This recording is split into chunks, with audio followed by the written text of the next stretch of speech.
Hey guys, as Building Badass, we promised you we're going to be doing some shop tours and touring around and looking at finding out what other people are building that's badass across the country. We're down in Illinois today with friend Jeff Schwartz, and holy cow, you guys are going to love this. There is so much cool stuff going on around here.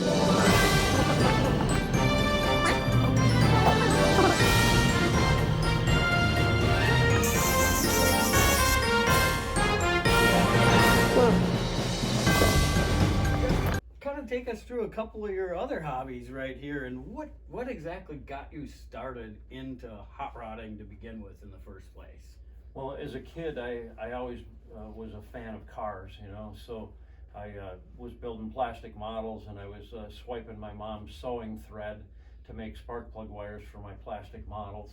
And then, I did slot cars and all the stuff that kids, did. And, then Hot Wheels came out, and those were kind of cool. But, I've always been into mechanical things, bikes and cars. And so obviously the bike thing, you can do that, dirt bikes and stuff as a kid. You don't have to have a driver's license, and they're cheap, and then you morph into the more expensive stuff. So Where did you start off with the cars, the shop? When you first started your shop, how big was your shop in the first place?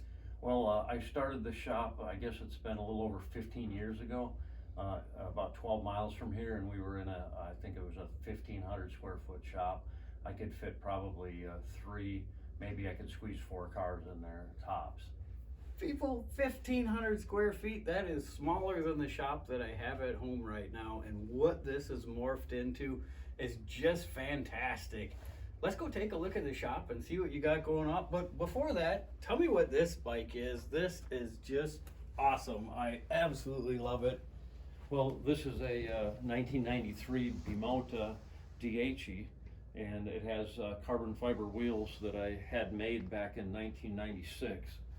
So I guess I was a little ahead of the curve back then, but it's an Italian bike. There's 223 of them in the world that were made, and this one is probably one of 50 that came here to the US. That is just awesome. I mean, just the technology that is into these things that I just noticed right off the bat, the carbon fiber wheels, the giant brakes on it, all the billet monocoque chassis on it, it's just phenomenal. And no wonder why people could barely afford those back then. Yeah, And that was you got another one over here too. Yeah, that one's a Suzuki powered machine in 1995. These things were well over $20,000 back in '96, and they haven't really become fully appreciated yet, so you can buy them at kind of a bargain right now. The technology of motorcycles kind of relates to cars. A couple of people asked me, well, how did you ever learn about suspension? Well, I used to race dirt bikes as a kid, and you have shock damping settings and sag and all these things you had to set on your suspension on the dirt bike, so that kind of gave me a clue on how to adjust shocks on a car. That's exactly where I found out how important suspension design is as well, is between motocross and snowmobiles. I learned so fast that suspension, shock dampening, and droop sag, everything is the most important thing, because if your car, motorcycle, snowmobile isn't on the ground, you don't have any control over it. That is everything, is the suspension. And that's what's so cool about this, is all these chassis are made, that Jeff is making is made for all these cars to make your car handle like a slot car, but still have great drivability and everything. Let's go out to the shop and take a look and see what you got going on. All right. Holy, this is gonna be a lot.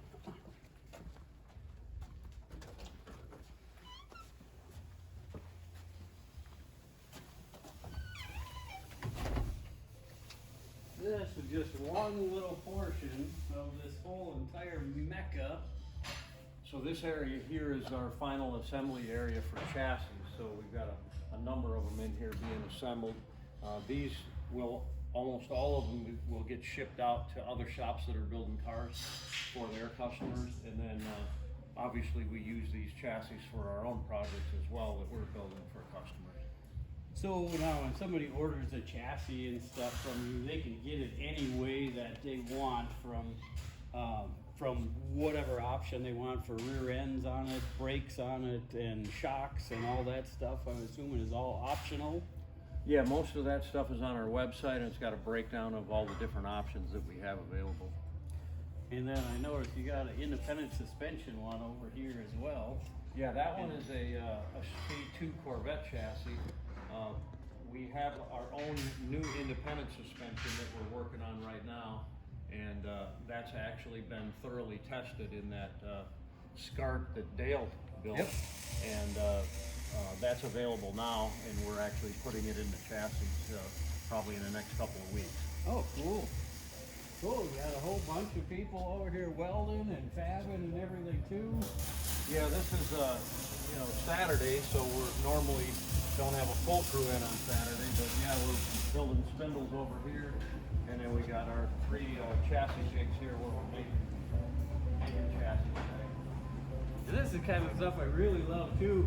Check out the makeshift fume hood and everything over here. This is where people really get creative with some of the stuff going on too. This is a awning that you buy for your shop for portable shelter. It works fantastic for a fume hood over the top of this. Doing this kind of welding, it just absolutely smokes up your whole place otherwise. That's a great solution. I like that a lot. Let's see what we've got going on over here. I know we got to kind of keep moving too because there's a lot to see. What are you making over here? Spindles for it? Nice. Got everything all jigged up. Take a look at one of these. So many of the other chassis outfits use like Corvette spindles, and Corvette spindle is great for a Corvette that weighs 3,000 pounds, but on a Chevelle you need something a little heavier duty, so we manufacture our own spindles here at Schwartz Performance. And then you can get different pin heights then as well for the different drops on them. Absolutely. Nice. Keep up the good work. We'll move on. Wow. This thing is gorgeous. This is a Hudson.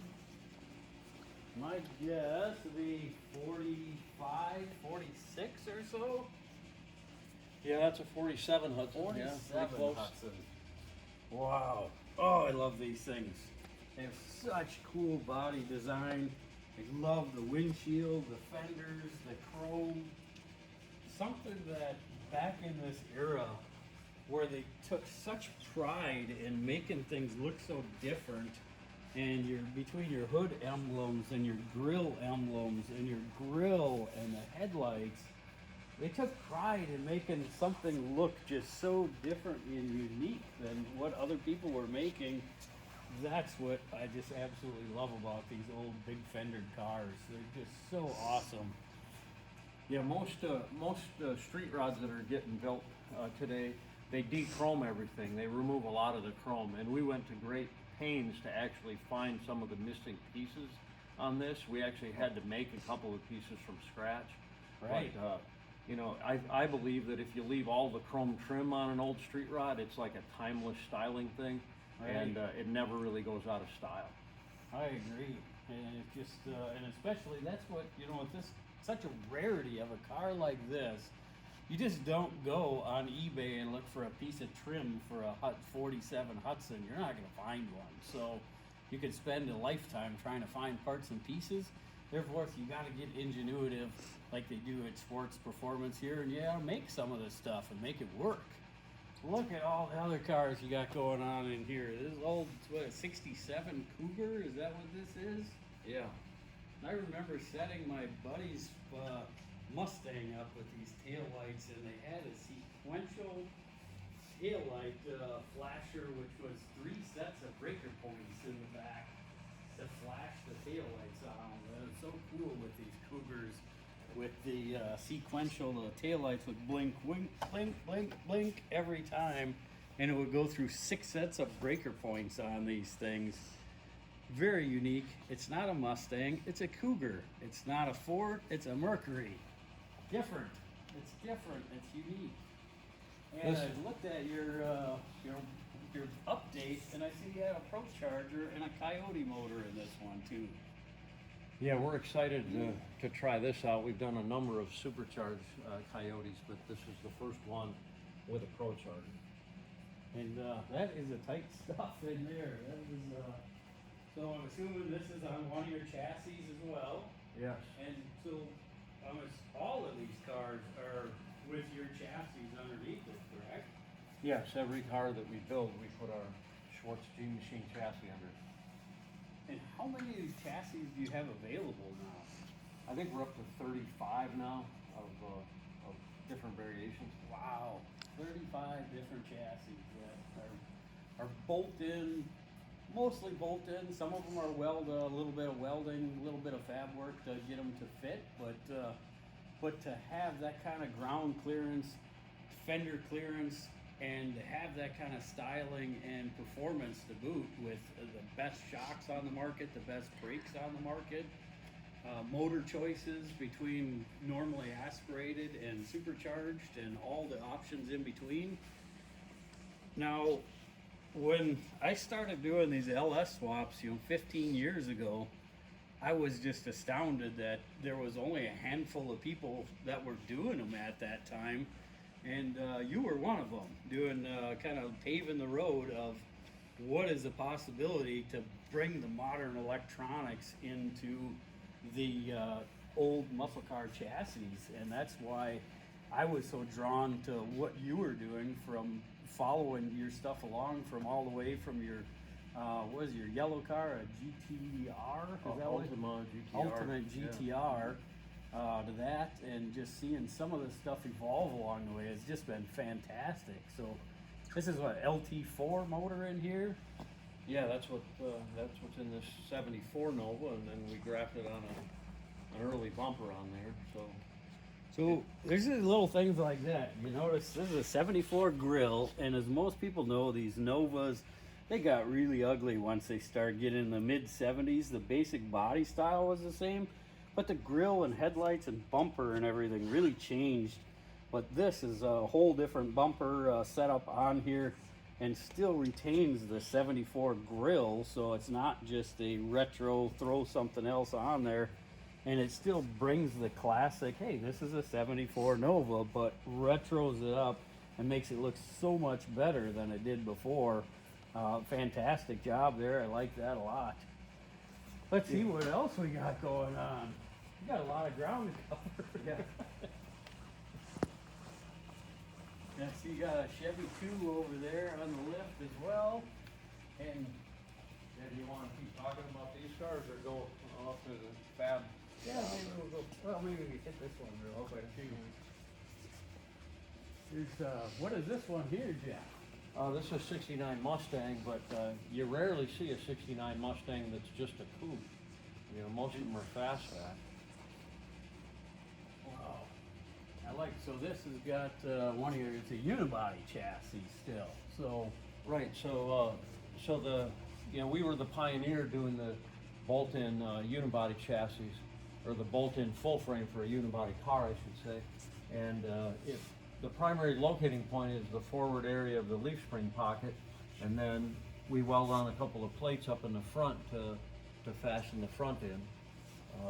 Fits into the original core support and greatly enhances the strength of the original unibody. So on these chassis, the original frame rails in the unibody still get utilized and bolted to our chassis, which gives it kind of the ultimate in torsional stiffness without adding a lot of weight.